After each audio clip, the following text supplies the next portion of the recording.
Aika nekuti tumayadhi twacho tudiki saka uku kunogara upolishi kuapapa maNigeria muchiwirirana zvenyu havanyanyo intruda zvakanaka muchigara zvenyu nevamwe zvakanaka. Aiwa tudiki tuyadhi tacho tudiki. Ndandarara ndandarara nekuti TV yafreeze yange yafreeza saka ndatya kuti ndingaprese zvisiri izvo.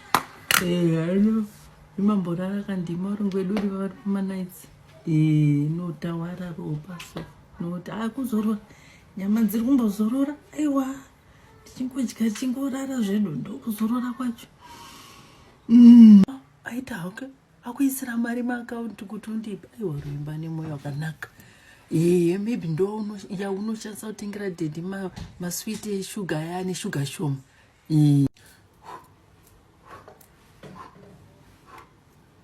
Tinotopota tichiita maexercise ka dzimba dzenyedzi dzidiki hatina kana pekufamba. Ndikadzokera ndafuta mwanangu ngatiite chingoita tajaira daita tiri kuZimbabwe izvo zviswa tikamboenda kuchechi toklina chechi